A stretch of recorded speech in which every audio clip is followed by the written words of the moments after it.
Hey guys, it's G. Welcome to our channel.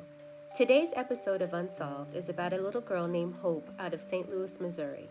It's a really tragic case, and it's one that really needs your attention. Before we get started, make sure you're subscribed if you're not already, and turn on the notifications so that you don't miss new episodes of Unsolved each week.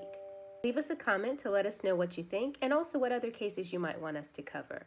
And lastly, please don't hesitate to give us a thumbs up.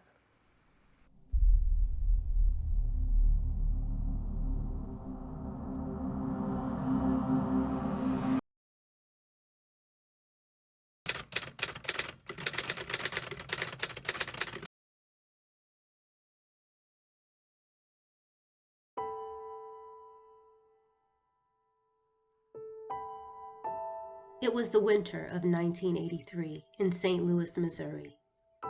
The city, whose population had decreased to roughly 450,000, had seen a downward trend over the years as residents moved to the suburbs. The city made efforts to create new attractions, such as the Gateway Arch, whose construction became a focus of the civil rights movement to gain non-segregated jobs in the skilled trades. It is something for which St. Louis is definitely known. But the city is also known for something else. A crime so sinister that it is still haunting nearly 40 years later.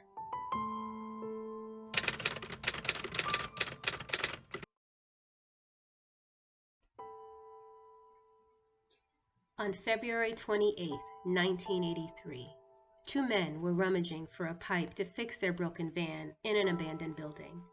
One of them flicked a cigarette lighter, and the reflections from that flame revealed something from a horror movie.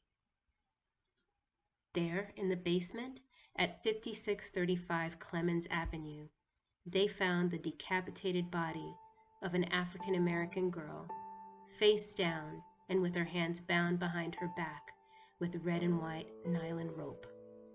She was naked, except for a yellow long-sleeved V-neck sweater, and she reportedly had 2 coats of red nail polish on her fingers. According to police, her head had been severed cleanly by a large blade, possibly a carving knife. Mold was growing out of the hole in her neck, indicating that her body had been in the basement for quite some time. Investigators believe that she had been sexually assaulted and killed 3 to 5 days prior to being dumped at this location. They arrived at this conclusion because of the absence of substantial blood at the crime scene. In fact, her body had been drained of blood, and there was no food in her stomach.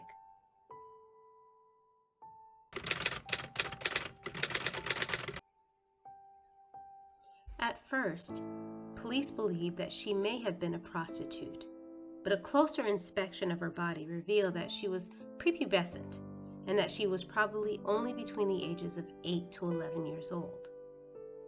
Investigators searched the area to see if there were any reported missing children, to no avail. They even looked at school records. Everyone was accounted for. Police couldn't tie her to any reports of child abuse, and x-rays showed no trauma, broken bones, or scars. Ultimately, the coroner ruled her death a homicide, and the cause of death was determined to be strangulation.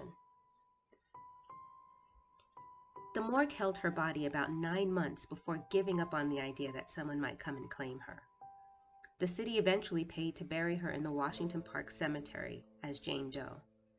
And about 6 months after the burial, students from Livingston, Illinois raised money for a white headstone, which reads, "The saddened hearts were healed in knowing the pain of life is over and the beauty of the soul revealed."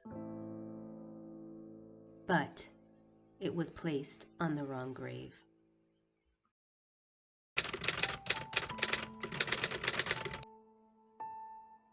Washington Park Cemetery was established in 1920 and grew to more than 44,000 graves, most of which were African Americans. Due to gross mismanagement and unethical practices, sometime during the 1980s, workers began burying bodies on top of each other.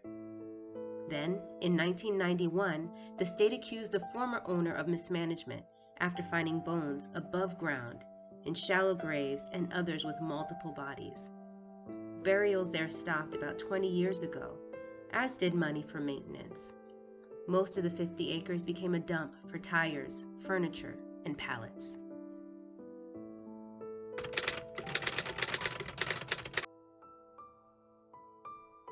There were failed attempts at locating Hope. But in June of 2013, investigators were able to exhume her remains with the hope of gathering new forensic evidence by modern advancements made in science and technology by then. With the help of volunteers and other various resources, Hope's remains were unearthed and transported to the St. Louis Medical Examiner's Office, where researchers from the Smithsonian Institution and the University of North Texas analyzed both bone, sampling, and minerals to narrow down her native origins based on the water she had consumed.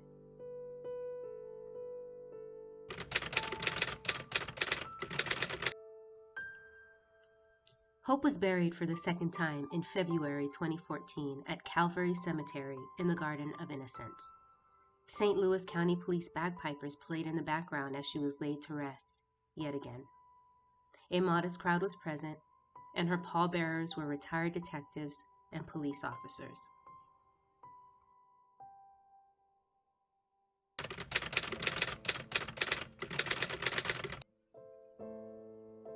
To date, Hope's severed head has not been located, nor has anyone been charged with her rape and murder. It's a sad and upsetting fact. But there was one suspect whose name emerged as a possibility: Vernon Brown, a known child molester who had murdered a 9-year-old girl in a similar fashion by severing her head with a long knife. But he was executed in 2005 and never confessed to murdering Hope. All these years later, and still, we don't know her real name, or why no parent or guardian came to look for her. Until justice is served, we're left to wonder who she was and what she looked like.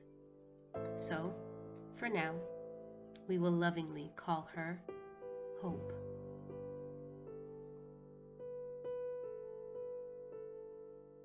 If you'd like to find out more information about missing children of color or how you might be able to help, please visit www.peasintheirpods.org.